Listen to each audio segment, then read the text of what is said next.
Hello, నా వైపు అలా చూడొద్దు. I'm not gonna rape you, okay? మిమ్మల్ని రేప్ చేయడానికి నేను ఇక్కడ రాలేదు.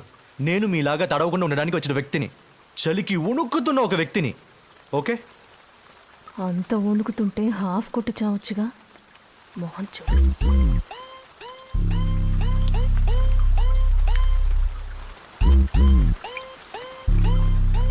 ఏయ్, ఏంటి నా కాళ్ళ వైపు చూస్తావేంటి?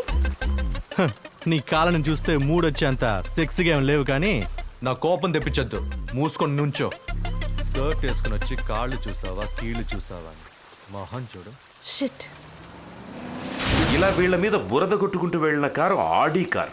1.5 పెట్టుకున్నంత మాత్రాన ఎగురుకుంటూ ఆకాశంలో ఏం తిరగదుగా. ఇదిగో ఇలా అందరి మీద బురద కొట్టుకుంటూనే వెళ్తుంది. ఇంత స్పీడ్గా వెళ్తున్న ఈ కారుకి ఎవరు ఎప్పుడు బలవుతారో ఆ దేవుడికే తెలియాలి. మరో పక్క తన జోరును ఏమాత్రం తగ్గించకుండా అదే రేంజ్ లో దంచి కొడుతున్న ఈ వానలో వీళ్ళిద్దరిని మాట్లాడుకునేలా స్క్రీన్ ప్లే డిసైడ్ చేసింది కూడా ఆ దేవుడే. ఒళ్లంతా తడిచిన అందమైన స్కర్ట్ భామతో చింపిరి జుట్టేసుకుని గెడ్డం పెంచుకొని స్వచ్ఛమైన పోరంబోకులా ఉన్న ఒక అబ్బాయి ఏం మాట్లాడుతున్నారని చూస్తున్నారా? ఏదో వాడుకున్న రేంజ్లో వాడు లవ్ స్టోరీ స్టార్ట్ చేసి ఉంటాడు. కాకపోతే అది ఏ రకమైన ప్రేమ కథో చూద్దాం. నా పేరు ప్రభురాజ్. చదువుకుంది ఎంటెక్. ఊరు వైజాగ్. వైజాగ్ అన్నాను కాబట్టి మెంటల్ హాస్పిటల్ నుండి వచ్చాను అనుకోకండి. నేను ఈ చెన్నైకి రావడానికి కారణం మా నాన్న. ఎంతో అల్లారి ముద్దుగా చూసుకున్న మా నాన్న నేను ఎన్నో అల్లరి చిల్లరి వేషాలు వేసినా నన్ను కొట్టిన తిట్టిన రోజులు లేవు. ఆయన కోరుకుందల్లా ఆయన ఎంతో ఇష్టపడిన చెన్నైలో ఉద్యోగం చేయాలని ఒకే ఒక చివరి కోరిక కోరుకున్నారు. అందుకే ఆయన కోరికను నెరవేర్చడానికి నేను చెన్నైకి వచ్చాను. చెన్నై అంటే నార్త్ చెన్నై, సౌత్ చెన్నై కాదు, తరమణికి అటువైపు ఉన్న కొత్త చెన్నై. చెన్నైలో ఈ ఏరియాని చూసిన వెంటనే మా నాన్నగారి కోరిక నెరవేరుతుందని నాకు నమ్మకం కలిగింది. మా నాన్నగారికి ఎంతో ఇష్టమైన తమిళనాడు మాజీ ముఖ్యమంత్రి ఎంజీఆర్ గారి పేరు మీద ఈ రోడ్డు ఉంది, ఎంజీఆర్ సాలై.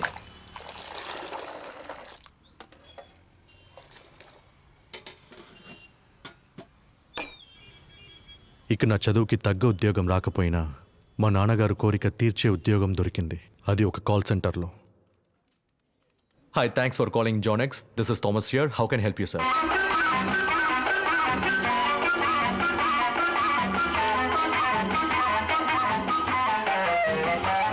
నాకు వచ్చే 15,000 జీతానికి చెవులో రక్తం కారడం ఒకటే తక్కువ. కానీ ఏం చేస్తాం, కంపెనీ హింసించాలి, మనం భరించాలి.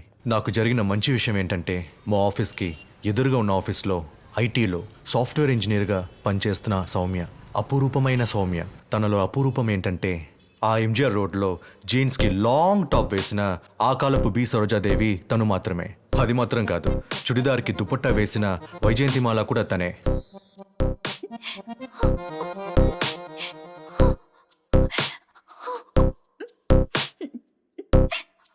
ఈరోజు ఎందుకు ఏడుస్తున్నావు సౌమ్య? టీమ్ లీడర్ ఆఫీస్కి చీర కట్టుకొని రావద్దంటున్నాడు. నన్ను కూడా ఆఫీస్లో గడ్డంతి అంటున్నారు. ఏంటి సౌమ్య, దీనికి పోయి ఎవరైనా ఏడుస్తారా?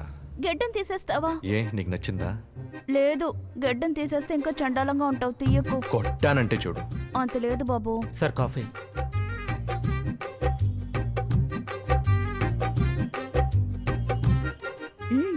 ఒక గుడ్ న్యూస్. ఏంటి? Next month on site US పంపిస్తావని ఆఫీస్లో చెప్పారు. Super Soumya, congrats. అక్కడే ఏదైనా మంచి జాబ్ దొరికి సెటిల్ అయిపోతే ప్రాబ్లమ్స్ సాల్వ్ అయిపోతాయి. మంచిదేగా. యూఎస్ వెళ్ళడానికి నాకు 3 లక్షలు కావాలి. నువ్వేదైనా అరేంజ్ చేయగలవా?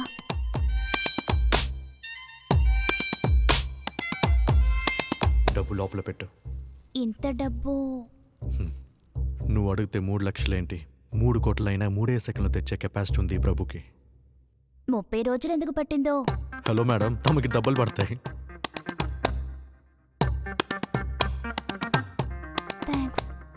ఆ తర్వాత 3 గంటల్లో చెన్నై నుంచి ఎగిరిపోయింది. ఆ తర్వాత మనసేం బాగలేదు. ఆఫీస్కి వెళ్ళలేదు, ముద్ద దిగలేదు, నిద్రపట్టలేదు. గుడ్డిలో మెల్ల స్కైప్ అనేది ఒకటి లేకపోతే నేనేం అయ్యేవానో నాకే తెలియదు.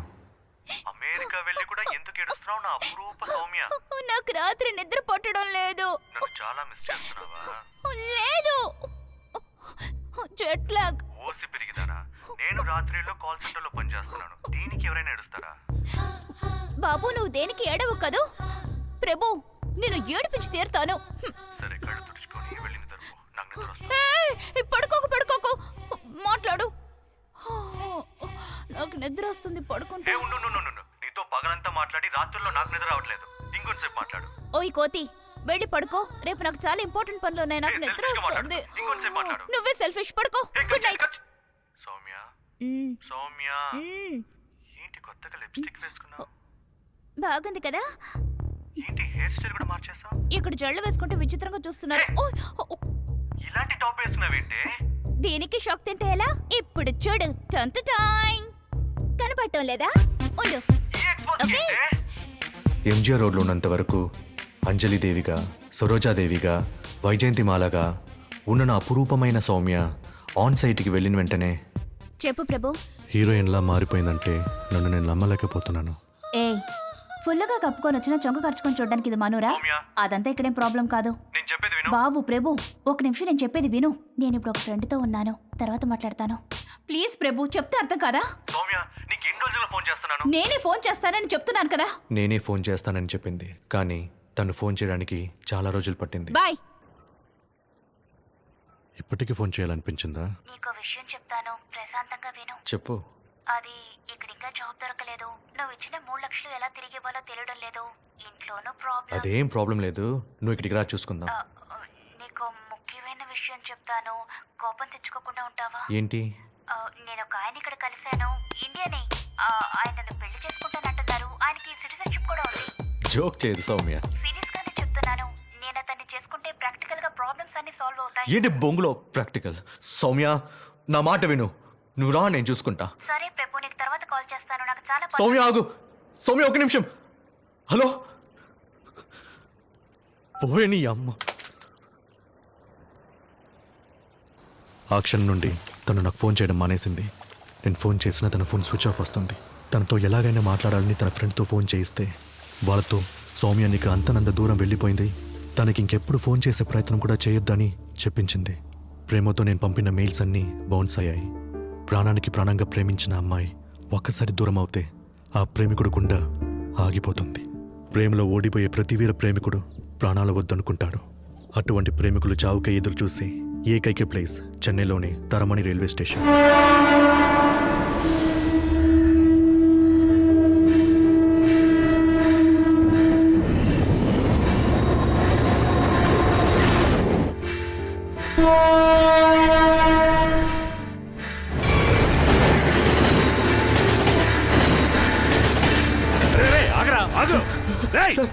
కింద పడితే ఏమవుతావు తెలుసా? చట్నీ అవుతావు, చట్నీ. ఆ తర్వాత దోశలు నంచుకొని తినాలి. పోరా పోరా ఇక్కడి నుంచి. బర్నబాస్, తరమణి రైల్వే స్టేషన్కి నైట్ కానిస్టేబుల్. ఆయన నన్ను కొట్టి తరిమేశాడు. ఆ తర్వాత నా అన్నగా మారిపోయాడు. కానీ ఇప్పటికీ ఆయనని నేను సార్నే పిలుస్తాను. కానీ ఎందుకు ఆయనని అన్నాని పిలవడానికి చెన్కాను. నైట్ ఆయనకి తోడుగా రైల్వే స్టేషన్లోనే పడుకున్నాను. ఆయన చూపించిన చిన్న రూమ్లో నేను ఉండిపోయాను. గడ్డం పెరిగింది. కథ పూర్తయింది. బాయ్. బాయ్.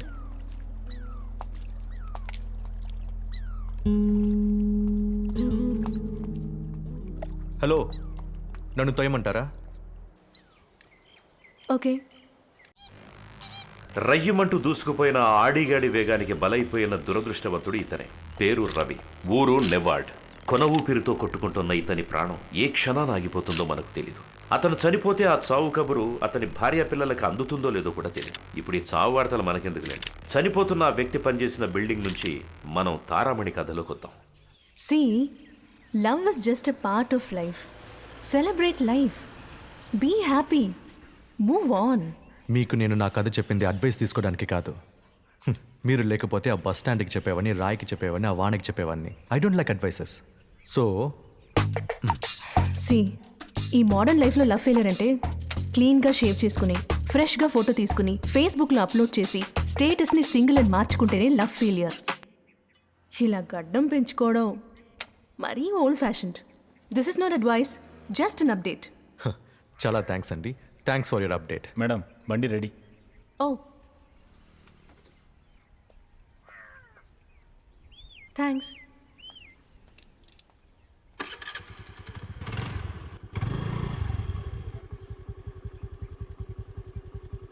ఎక్కడైనా డ్రాప్ చేయాలా?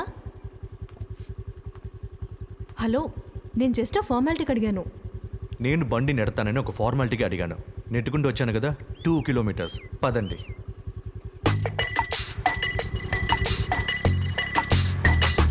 మీరు చెప్పిందంతా నిజమే అండి.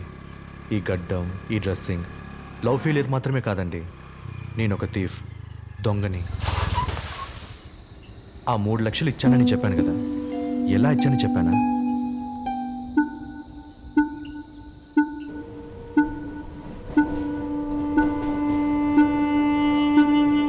సార్ సార్ సార్ డబ్బు సార్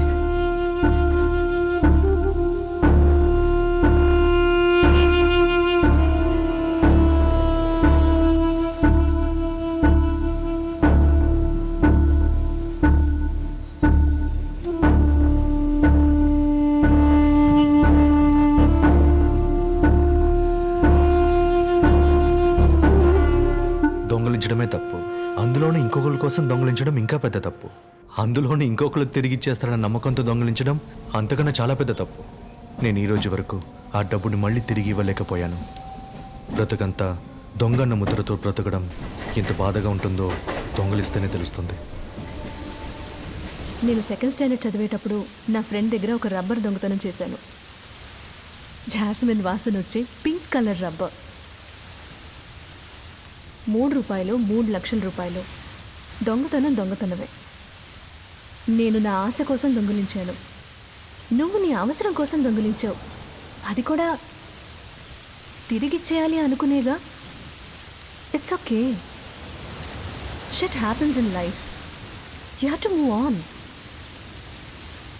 నేను ఒక దొంగని మాత్రమే కాదు, హంతకుడిని, మర్డరర్. వాట్? సౌమ్యాని ఫ్లైట్ ఎక్కించిన తర్వాత చాలా లేటుగానే ఈవినింగ్ పేపర్ని నేను చదివాను. 65 ఏళ్లున్న రహీం అని పిలువబడే వ్యక్తి శవాన్ని వేళచ్చేరి రైల్వే స్టేషన్లో కనుగొన్నారు. ఆయన హార్ట్అటాక్ వల్ల మరణించి ఉండొచ్చని రైల్వే పోలీసులు తెలిపారు. ఆయన డెత్ హార్ట్ అటాక్ వల్లే కదా జరిగింది. నేను డబ్బు తీసుకున్నప్పుడు ఆయన కూర్చొని ఉన్నారు. మరునాడు సాయంత్రం న్యూస్ పేపర్లో ఆయన పడుకొని ఉన్నారు. ఒకవేళ నేను డబ్బు తీసుకున్న తర్వాత ఆయనకి మెలకు వచ్చి డబ్బు లేదని తెలిసి చచ్చిపోయి ఉంటే దెన్ రైల్వే పోలీస్ స్టేషన్కి వెళ్ళాను. హలో హలో, ఎవరు నువ్వు? వర్షం పడుతుందని. కూర్చో. సార్ రహీం బాయ్, మీరు? ఆయన మా పెదనాన్న. వెయిట్ చేయండి, సార్ వచ్చేస్తారు.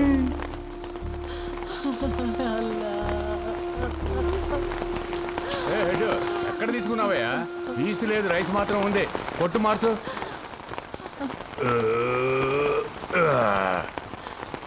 రహీం బాయ్ తాలూకు ఎవరు? సార్ ఏందా, వస్తువులు చెక్ చేసుకుని సంతకం పెట్టు. పెద్దమ్మ, ఎంత డబ్బు ఉండాలి? 5 లక్షలు ఉండాలి. సార్ సార్ ఏంటమ్మా?